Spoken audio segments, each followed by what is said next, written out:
welcome to Talk Tantra to me. It is such an honor to be holding space for this divine knowledge to make its way into your ears and lifestyle. Today, I talk Tantra with Amy. She is the founder of Temple of the Feminine. She's a women's sexual healing and awakening coach, and she also sells crystal pleasure products. I am so grateful for her content and so appreciative that she's here on the podcast to offer her perspective on living an expansive life. So thank you, Amy, for being here. Why don't you start by telling us a bit about your journey with sexual healing and awakening? How did you discover this passion and purpose? Yeah, okay. Thank you. Thanks for that lovely introduction. Okay, so I mean, whenever I kind of think to this question, there's certain catalysts in my life that led here, but I suppose the most specific one. So I would have been on a spiritual path, right, for in some form for quite a few years. Maybe sort of 2011 really prompted me into meditation. I was having a really difficult time in my life, so I was seeking for tools to find inner peace, really. So I was kind of on this path, nothing to do with sexuality at that stage, right? So it was kind of meditation, positive thinking at the time, manifestation. Crystals were a feature. But this was kind of a thing I was dipping into sort of in my own time, and still sort of working a normal quotation marks job. But it was something that I was doing almost to support my mental health, my emotional well-being, and like my growth, my expansion. And so that was kind of like alongside living life. I was kind of maybe dipping in and out a little bit of this world. And then in 2016, my mum passed away. And that was like a real catalyst, like a real opening. Grief is such a portal, right? And I mean, that sounds really beautiful, like calling it that, but it's not beautiful at the time. It's gnarly, it's ugly. Parts of you come up that you're like, oh, I don't know how to be with myself. I didn't know how to navigate these big emotions. But what was coming up as well was like, where has she gone, right? What's the meaning of life? Like, where do we go? And I actually, in hindsight, I do, although I was already on this path, I before my mum passed, I'd started my Reiki training. So it's definitely connected to sort of energy and something less tangible than what we can see, maybe, what we know or most of our society believes to be life. So there was already this opening. But I feel like the passing of my mum, although I wasn't so aware of it now, it kind of like thinned out a veil for me. And there was definitely this, and it was definitely a coping mechanism, but there was definitely this more kind of feeling of spirit and my humanness sort of merging more, like this sort of opening around connection to spirit. So, cut a long story short, I did what every, wonderful white person does, and I took a spiritual journey to India to find myself. So I went for like 6 months to India, and I said I left my job, and I decided that when I was there, I'd learn to teach meditation, right? So I'd learn to become a meditation teacher and just gather all the kind of healing tools under my belt and do the healing work on myself. So I went to India, and I did the things that I said I was going to do, and then I was floating around, traveling on my own in India, just laden down with grief. After I'd sort of finished my courses and things, and I just had my own time to go and do what I wanted to do, I was just so lost, like such a lost soul. And I found myself in Goa because a friend was there, and I didn't have any direction for myself. And I was in this yoga retreat that was very sort of Western, and it was a really lovely space, but Goa was getting really hot at this time. I was just so grief stricken. I didn't know what I was doing. And I was like, okay, I'm just on holiday here, right? And I'm not getting what I need, right? So whatever it is that I came here for, I haven't got it yet. But I'm kind of ready to be done. but I'm not. So I just lost, contracted, conflicted. And I had fallen massively in love with the like spiritual culture of India and like Hinduism.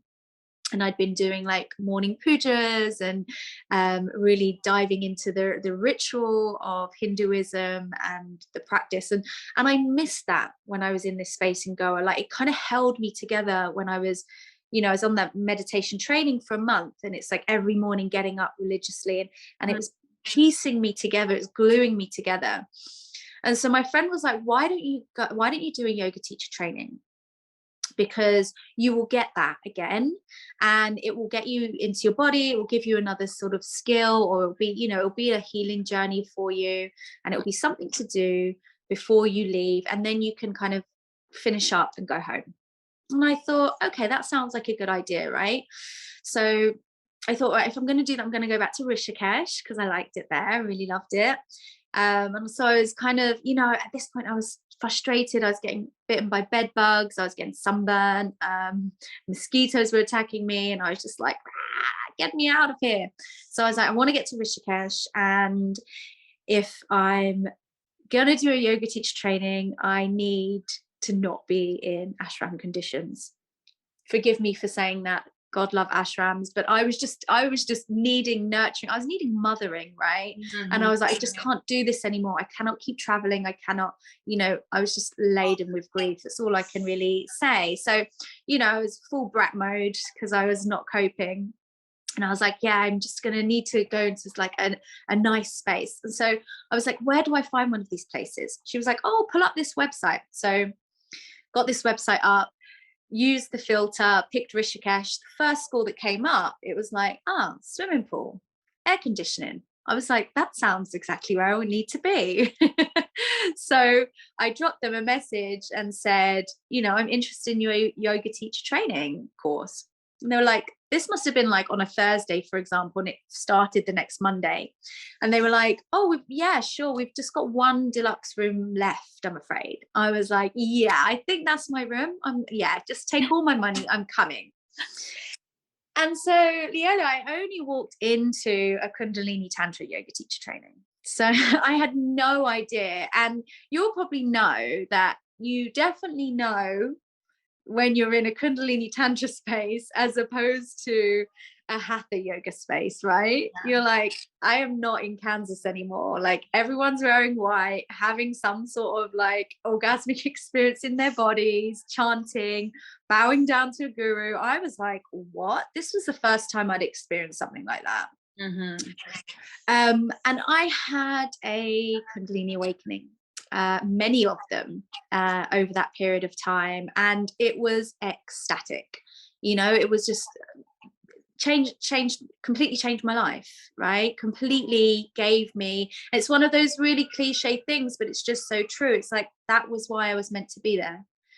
And I even just traced back all these sort of links to how all throughout my journey in India, I mean, it's going to happen, but like this word Kundalini kept dropping in, and I didn't know what it was, right? And then lo and behold, I'm here having this Kundalini Awakening.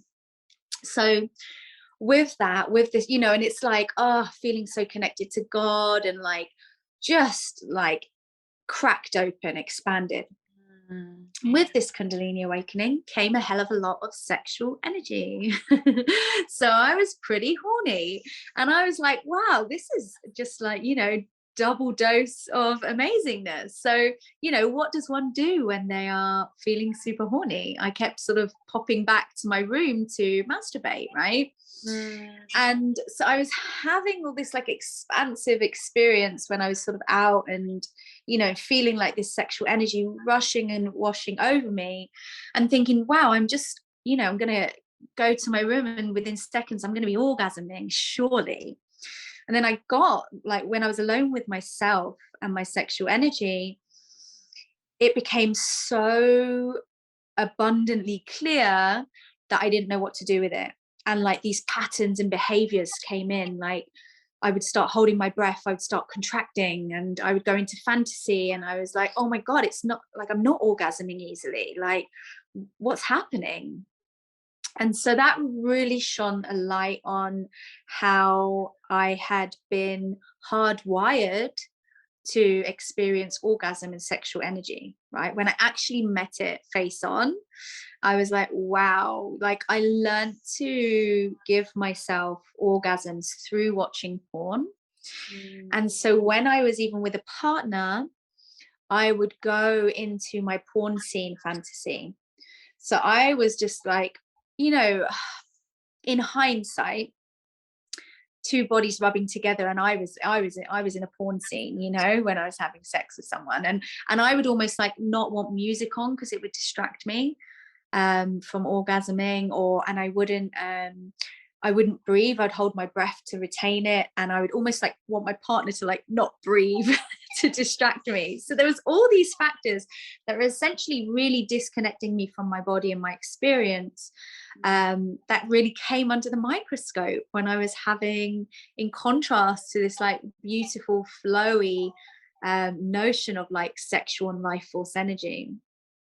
Coupled with that, I was leaking this newfound abundance of sexual energy onto men, right? I'm a straight woman. So it was like, oh, I'm so turned on. Like, who can I, have sex with?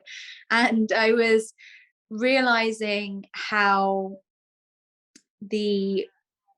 I guess my relational patterns were really showing up as well. Like, who am I wanting to put this energy on? Like, and it was like, you're not really looking. I was looking to share it with guys that weren't really appropriate, weren't really available. And Yeah. I came back from India. I had all those sort of realizations, came back from India, sort of parked it, the sexual piece, was doing the Kundalini and the yoga, started holding women's circles. And then I realized this guy thing, leaking my sexual energy onto these unavailable guys. And I just said, right, enough is enough. I took a vow of conscious celibacy for 9 months, which actually turned into 12 months, but the latter part was involuntary. And I started to, so it's celibacy is in no connection with other, but connection with myself. So sexual connection with myself.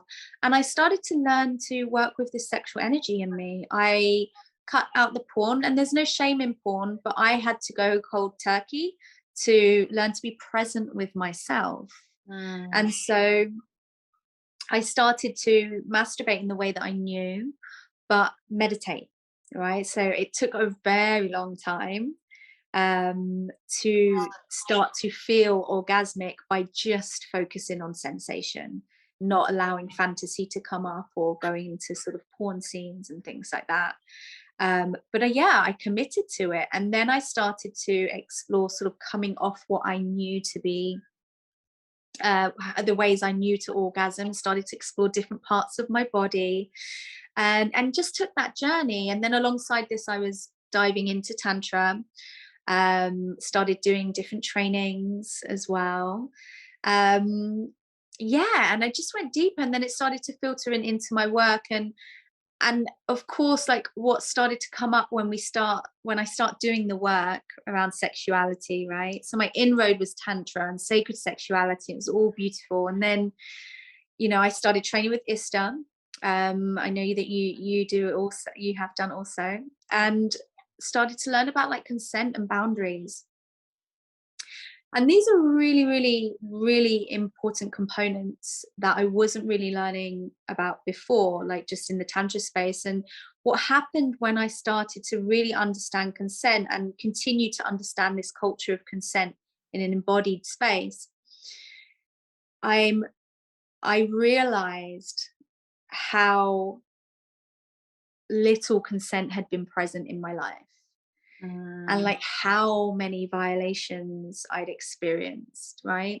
And how much I'd normalized the things that had happened to me sexually. Yeah. So then so it went from like orgasmic exploration to, the trauma work and going deep into the somatics in my body. And and I suppose as I went deep on my journey, it's almost like what I was teaching was coming up behind it, right? So once I'd kind of so then I sort of was doing my trauma work and teaching more sort of tantric practices, and then now I've kind of come to the other side and like integrate everything that's kind of come since I started, everything that I've learned and experienced. Because as I was sort of experiencing it in myself, right, and going through my healing process, then I'm doing trainings and coaching and being coached and things. And so now that's what I bring to my work as well. Beautiful. Thank you so Yeah. much for that incredible journey that we went on and the depth of your answer. And there were just so many pieces that I felt deep resonance for myself, but also for the people listening. And that was really beautiful. And I'd love to go into a little bit more where this brings you now. Like, what are your offerings? Like, what are you passionate about? Like, how are you sharing this with the world? Yeah, love that question. So I have sort of different angles that I bring. So the somatic work and connecting to the body and finding safety in the body is really important, and an understanding of the nervous system.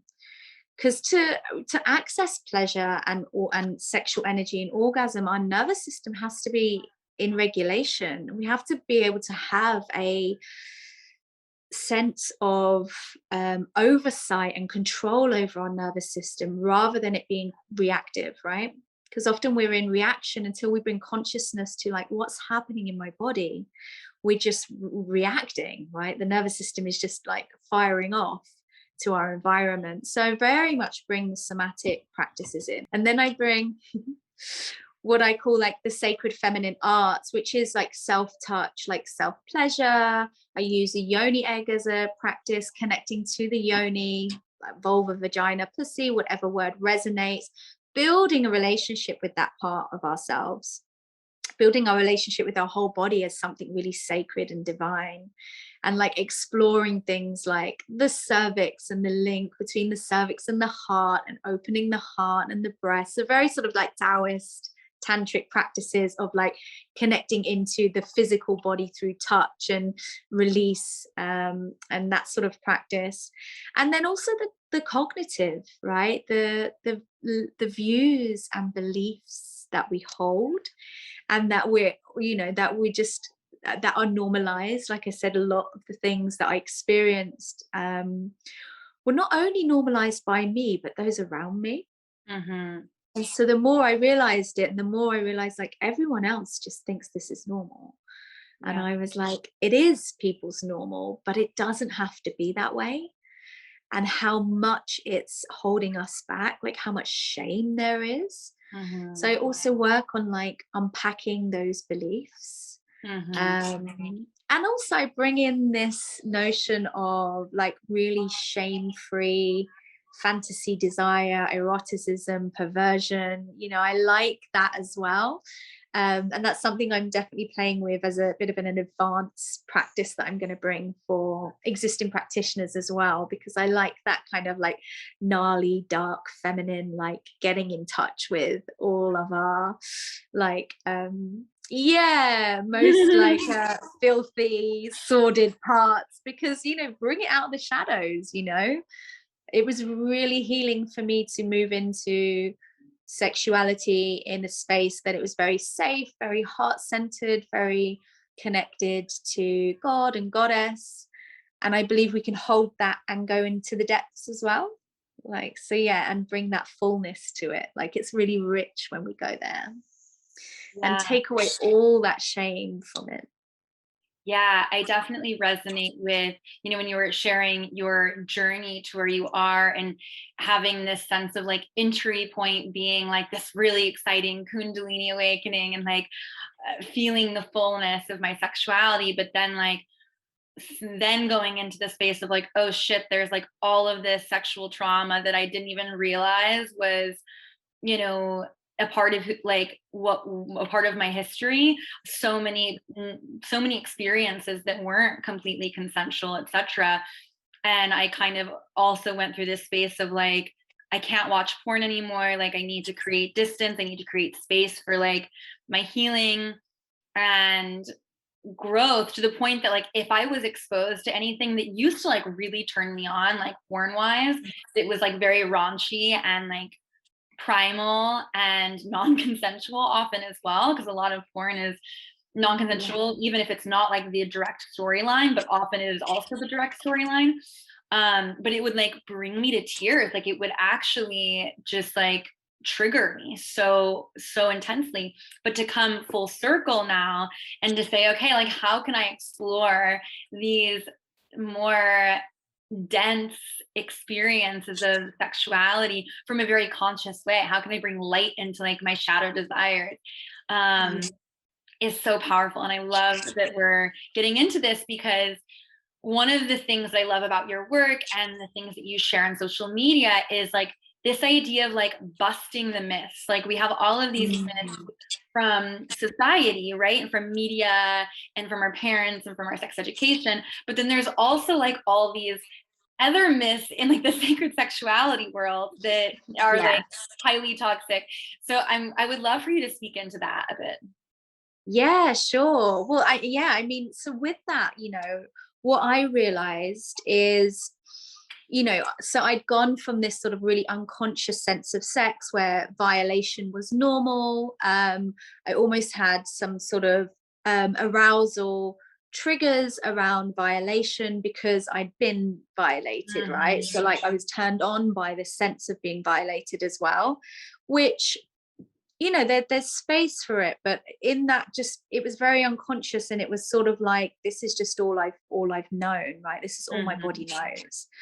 And so then when I brought it into this, like, I want to say it felt like very pure, like, oh, sex can be pure, sex can be innocent, and that was really healing for me, right? And so I navigated these sort of like tantric spaces at the time as well, because tantra is so vast, there's so many different lineages, and the one that I was really drawn to is like very about purification and not a lot of space for shadow and the darkness. And it was like, that was great, because I was like, yeah, I want to ram myself in here now, and perhaps maybe shamed those other parts, right? So in that sense, it was almost like swapping one sort of one set of beliefs and ideas and notions around sex for another that was probably like more healing, but still wasn't quite grasping the wholeness, and there was still shame attached, and yeah, I mean, so in the sacred sexuality space, I then became very sort of like withhold orgasm and like retain sexual energy. And I got like this real identity around it. And it's like, this is what, high level sexual priestesses do. And it was kind of like, it's a very interesting and integral part of my journey, but I was creating an ego identity out around it, probably to remove myself of the identity around what felt like a really dark and gritty experience of sex. And so what's been really helpful for me is to see these teachings for what they are, rather than like blanket truths, just like, are they helpful or not? And so examples are around like the clitoris, or the clitoral orgasm being inferior, right? That's the kind of teaching that I came across in sacred sexuality, and like it's all like, come off the clit, don't have clitoral orgasms, and if you stop having clitoral orgasms and you can have other orgasms, you are and reached a new stage of enlightenment. And I really understand how we got there. Like I understand the kind of teaching, because I had to come off clitoral orgasms to have different experiences in my body. But the more I kind of work with women, and I think, well, how is this helpful that we've gone from, one of the common like myths or projections or expectations, sex expectations that we have in maybe our mainstream society, is that women should be able to orgasm like through their clit and be having orgasms, or through the vagina when they're having sex. And it's like, this pressure to be something, right? And then we move it into sacred sexuality, and it's like, oh, now You know, not only should you be having clit orgasms, and now you shouldn't be having clit orgasms, but you should be having full body orgasms. And it's like, can we just live and go with what we enjoy? Like, we're not ready to, like, if women are just experiencing pleasure, that's it. Celebrate that. You know, for many people in female bodies, or who've been socialized as women, for all the reasons around, you know, how sex can seem in the mainstream, how we've learned that sex is not always safe, that creates a blockage or restriction to how we can access pleasure and safety in our bodies to experience our sexual energy. And so I think it's far more important just to go with what is working with an individual's body than just trying to achieve another expectation, be it from an unconscious mainstream society or a set of ideas from a sacred sexuality philosophy or practice. It's like all these pressures and expectations actually can have the adverse effect of disconnecting us from our bodies and our pleasure, and beating ourselves up and getting ourselves in ego stories, when like acceptance of who we are, what we want, and how our bodies are is, I think, the most empowering thing, you know? That's where the empowerment is. Absolutely. I deeply resonate with all of this. Like, everything that you come across in like any lineage is a tool and not a rule. And you get to figure out, like, what is my highest truth? What is my intention? And which of these practices support that coming to fruition? So it looks different to everyone. And I definitely feel like I experienced a lot of shame around some of like the decisions that I was making in like my lifestyle choices when I moved into the more spiritual space, which like actually create, like, the shame was more damaging than any of the things that I was doing, you know? So I think that shame is crippling. And I feel like any, you know, shame around sex is huge, right? And I feel like any practice that denies something in sex is likely going to feed into shame. It's going to push something into the shadow. And really, we want to bring it all out, right? And that doesn't mean that we have to engage in it all, right? It's just knowing, it's like creating space in our belief system and in our understanding for it all, right? And knowing, and like you said, if it's like something you want to practice, you're like, you know what, it feel right for me to come off the clit for a bit. I'm just using that as, I'm stuck on that example now. I think it's for consistency. Yeah. And explore my body in other ways so that I can, you know, expand in my experience of pleasure. Great. If it's coming from a shame space, like, oh my God, I can't have another clit orgasm because that's going to put me back on my spiritual journey, I just don't think that's the approach, you know? If it's coming from a shame space and a sense of, and your sense of worth is wrapped up in it, I would say just step back, right? Hold yourself in that, like meet the part of you that doesn't feel worthy in sex and soothe it, right? Work on, a lot of sexual healing work is just inner conversations and meeting different parts that show up, right? It's not even really touching our bodies. It's talking to the parts of us that have learned that our sense of self and worth is wrapped up in how we are sexually, right? And reminding ourselves and getting those parts into the light and loving them really hard. You know, like people feel shame over the kind of fantasies that they have, and it's like, and this is why I love bringing that into my courses, like, oh my God, love yourself for your fantasies, celebrate your fantasies. Like, you only have to look at all the categories in porn to know that you are not alone in your fantasy. I guarantee, no matter what your fantasy is, you're going to find a category of it, meaning there are plenty of other people that have your fantasy. But because we're not talking about it, you know, I also prior, I'm just going to maybe give a little trigger warning. I'm just going to mention maybe sort of sex offenses and things, but prior to this work, I was a probation officer. So I worked with Wow. men who had committed sex crimes, right, against adults and children. And one of the, I'm not going to get too much into it, but one of the take-ins is like, of course, acting on those, you know, they have fantasies about these things that are harmful, and acting on them is absolutely wrong and not justifiable. And we need to, you know, regulate that in the criminal justice system. Totally, it takes care of it. But a lot of these fantasies are pushed into the shadow to the point when they just like choke out and go and harm. A lot of the men that I work with would be like suppressing, trying not to act on it, bang, act on it, right? And I always really get curious if you know, if we had spaces where these people can sit and talk about what they're feeling and their urges and find ways to regulate them and transmute them and shift them into healthy, you know, and put emphasis on healthy relationships and connections instead, whether we would reduce some of this, you know. But it's so deeply pushed into the shadow. Our fantasies are so deeply pushed into the shadow that we then create an identity around, like, oh my God, there must be something wrong with me. I'm not part of normal society. I must be an outcast.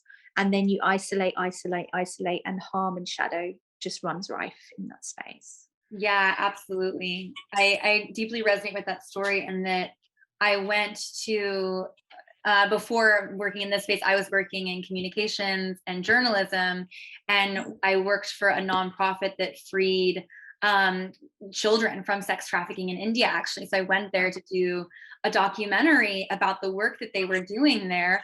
And it was incredible, the like way that they're freeing the children and they're arresting the perpetrators, and like all great and fine and well. But at the end of the day, I was like, are they getting to the root of this issue? Like, it's clearly like something is happening in the collective here, and the way that we're approaching sexuality, that is making men think that this is the only way, because men are the main perpetrators, this is the only way that they can have their desires and their needs met. Like, what can we do to shift this? And it's a big part of why I got into this work. And I mean, at this point, I can't say that I'm directly, you know, in India, you know, working in that space, but it's huge. So I really resonate with that story as well.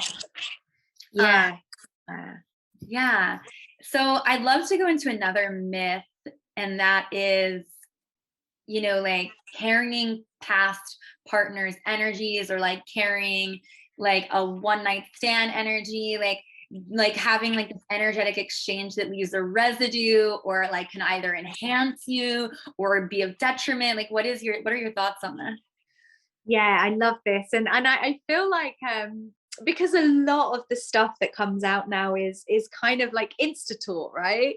And I just remember, I know that you've probably seen it doing the rounds back in the day, about a year ago or so. And it's like sex, sacred energy exchange, right? Yeah, of course, we're energetic beings. You know, I teach things like sex magic and like connecting to our life force and Kundalini. Like, sexual energy is a very visceral thing to me, right? I can feel it. It moves my body. Like, it's big. And I, you know, when I merge with someone, yeah, there's a merging of energy, right? So this sacred energy exchange, as in like sex, it's this notion of, you know, we're merging sexual energy with someone, right? And that can be really beautiful, right? So it's this notion that we're swapping sexual energy, I suppose, right, when we're connecting with someone sexually. When this teaching, right, and so this can be really beautiful. I often feel when I've had made love with someone, they are lingering with me for like days after. I'm on a high, like they're probably going to be in my dreams. They're very much there, right? Sometimes if I've had a bit of an icky experience, I can feel a bit icky. I might need to sort of like cleanse my space and cleanse my body and things like, and need to shake it off. Where this teaching can get a little bit stuck for me, or come a bit unstuck maybe, is when it's like you said, like a rule, like, oh, you'll be carrying the energy of your past lovers in your body, so you have to cleanse them. Like, I just think, and if you don't feel that you are, then don't let a teaching tell you what's in your body, you know? When it comes to energy as well, we can withdraw our energy in seconds, you know, like without even knowing, right? I mean, I've had experiences when I've been really into someone and suddenly I'm just not. And it's something's just dropped, right? And I just think if we're talking about empowerment, right, I feel like we can't take this as a rule. It also gets really tricky when we think about things like sexual assault. If some say to a survivor, you're carrying the energy of your, I've heard things like, oh, it lasts for 7 years, or all these kinds of wild things, and it's like, how is that empowering? Like, how is this useful, right? If somebody, a survivor or anybody, feels in themselves like, I feel like there's something in here, 100% there's cleansing rituals and things like cord cuttings and ways to shift that energy and create like beautiful space for that person. But I'm just really, really mindful of putting stories into other people's bodies and embodied experience. And I just don't think it's helpful. I think it's only helpful if it is their lived experience and to work with that. But these sort of like blanket rules, I find them really disempowering. And they're not tangible. Like, how can you even measure that? Where's your proof, Indeed. And I'm sure the people that believe that have that experience validated because of their belief, not necessarily because it's a rule.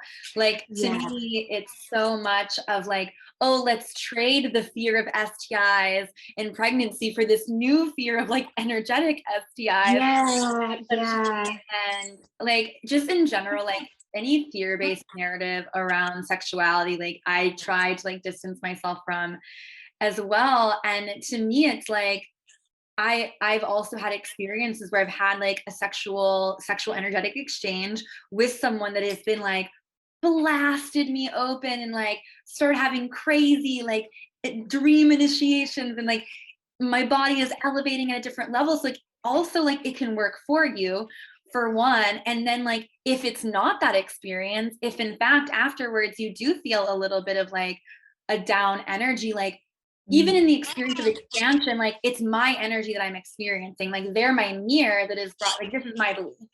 They're my mirror that brought this out.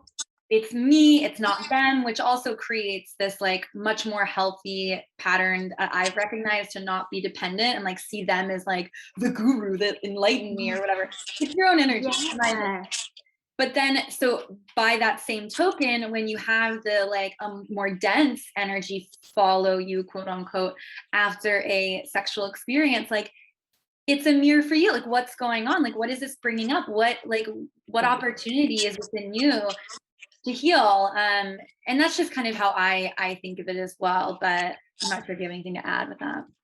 Yeah, no, I totally agree. And I feel like this is the empowered approach, right? Because it's, and something I want to add, and without getting too much into it, because it's not my expertise, but when you're having sex with someone, your attachment issues and your childhood wounds are going to be showing up. So if you feel like super cracked open, you might be experiencing a little bit of an anxious attachment to them, right? Rather than their energies in you, right? They might be triggering like some daddy stuff, and you're like latching on in there. If you feel icky, maybe they subconsciously reminded you of someone that you weren't really feeling, and so that all these things are playing out, right? And I also, when you were speaking, what came to me as well, like around this sort of fear-based, is like, it's like, yeah, there's this fear and this shame. I've also heard this sort of view of like, when we're sort of like more spiritually woke, if you like, although I'm kind of going off that word, but that you get really discerning about who you share your sexual energy with. And it's just like this slightly elitist view of spirituality and sexuality that really, if that's your experience, great, but it's no higher or lower than someone who just wants to hook up with someone, that are like at a bar or whatever. Like, nothing is less sacred. It's just our ego that wants to make it so, right? And sometimes in these spiritual spaces we can create this like elitist thing. And then when people do have casual sex, they feel guilty and shameful because they're like, oh, if I really respected my body and my sexual energy, I wouldn't have done that. And it's like, what, it's like just these, it is the same beliefs from the dense mainstream world just being just wrapped up in a different bow in the sacred sexuality world. Yeah, And actually, maybe like respecting and honoring your body is like listening to your desire and doing the thing that you want to do. Like, is that not like a huge respect, rather than being like, oh, I feel a lot of desire and attraction to this person, but like I feel like that would be against the rules, so I'm not gonna. Like, it doesn't make any sense. So I'm claiming the desire, own your pleasure. I feel like we often forget that a lot of these lineages of Tantra and sacred sexuality have developed over the past 2,000 years under the same structures that, you know, the more Western like approach, you know, and capitalism, all these things. So like they're not untouched by that energy. But like if you go back to the pureness of like the original teachings, or really just go within yourself, like you might find something else. Yeah, totally. And like what I love about it is like just connecting to the purity of sexual energy. And you know, you're absolutely right. I had somebody actually ask me like, oh, what do you do around like, you know, when you really want to sleep with someone but or have sex with someone and it's like, you know, it's new, or like you've just met them and you know, so what was it, so like, oh you know, and you're worried about like that you might not hear from them again, or da da da da. And I was like, you know, if I want to have sex with someone, like I want to have sex with them, right? And I kind of know where this was coming from. It's like this notion that men use women for sex, which is essentially says that women don't like sex. We're just having sex with men to get something from them and get a relationship or something. But it's like, I want to have sex even if it doesn't end up into a relationship. Normally, just my experience is if I want to have sex with someone, I'm probably going to want to have sex with them again and have some sort of relationship. But ultimately, even if that doesn't happen, it doesn't take away from the fact that I really wanted to have sex in that moment. And I don't regret it because that's what I want, right? I'm turned on, my body's open, like I'm into it. So no one's using, like, who's using who? Are we not just two consenting adults enjoying ourselves? Right? I think if the intention is to enjoy yourself, then it's not tied up in that sort of confused sense of who's getting what from it. You know, it's like, it's pleasure, right? It's connection, it's intimacy. And I'm all for that, even if it doesn't. I do know that that notion of, you know, how much we give to someone and we can crack ourselves open and it not go anywhere, but we take responsibility for ourselves, you know, we can take responsibility for that and still be like, I had a really beautiful time with that person, even if it's worked out this way. It doesn't take away from that, you know, when we let go of this notion of, you know, these sort of patriarchal notions of like, oh, if we have sex with multiple partners, it means there's something wrong with us, or you know, if we're having sex with someone that we're not in a relationship, we're being used. All this nonsense just takes us away from pleasure. I totally agree, and like takes us away from the present, which is where the pleasure is available. So love this. I love all of what we discussed, and I feel like I didn't even get to like some of the other things that I wanted to discuss with you today, but we're running out of time. So if there's any last things that you'd like to like really add, now's a good time. Otherwise, I'll kind of begin to wrap up with my final questions. Okay. The last things that I want to add is just for anyone listening who's curious to really start to connect in with your own body and your own wants and your own needs and your own desires, and start to build a relationship with that and feel empowered in that and in your truth, and get strong in that, because there will be a lot of narratives surrounding you, from partners, from society, from spiritual spaces, peers. Everybody will have a different sort of view and narrative that can push your sexual expression into shame. And so getting really clear in what's true to you, outside of teachers, anyone, even anything I'm saying, even anything we're saying, that's where your power is. That's where your sexual power is. It's not in being anything other than what's true to you. All the outside visions or other people's expression is great and we can respect it, but your sexual empowerment is what's true to you.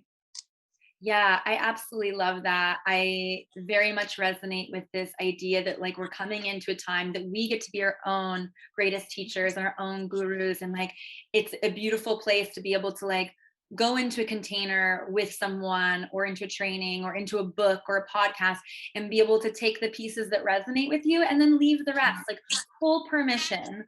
Full permission Yes. to like not pay attention to anything I've said that Amy has said that doesn't resonate. Yeah. But do own them. Yeah, I love that. Beautiful. So I have a bonus question. I ask this question of all my guests. What awakens your arrows? What turns you on? What makes you feel erotically alive? Yeah. Oh, love that question. I mean, moving my body. So like, yeah, putting on a song, like really wiggling my hips and my spine and starting to open up that space really starts to activate me and turn me on, and leading it into my heart.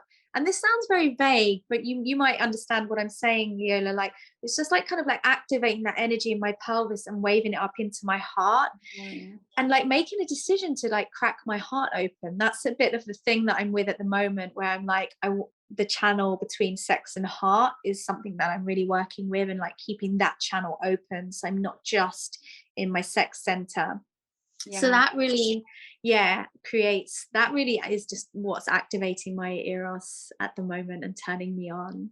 Adore that. Turning me on to life. Yeah, and I'm consciously choosing to crack my heart open to life at the moment. So checking in and being like, can I draw that energy into my heart and can I open up? And it's a very like, I will very sort of physically do that and create space and be like, choose your heart, Amy, choose your heart. And it feels, yeah, really expansive and erotic, and I can always feel my body starting to twitch now. I love it. Cool. Where can listeners find you or support you? Where can we get more of this? Yeah, I can start to feel my spine building up. So I can you can find me on I mean, I'm on Instagram all the time. I live there now. But I'm Temple of the Feminine.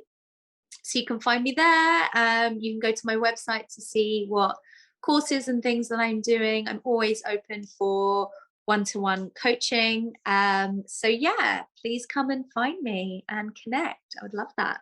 And buy some Crystal Pleasure products as well. Buy some Crystal Pleasure products. I always forget to mention it. That's just how you know how comfortable I am with how you'll find these products if you need them. And they'll find you. Beautiful. Well, I want to say thank you again so much to the listeners for opening yourself up to the idea of sacred sexuality. And thank you, Amy, for coming on and sharing some of your beautiful, expansive wisdom with so much gratitude and love. Have a sexy and spiritual day. And I'll catch you next week on Talk Tantra to me. Ta-ta.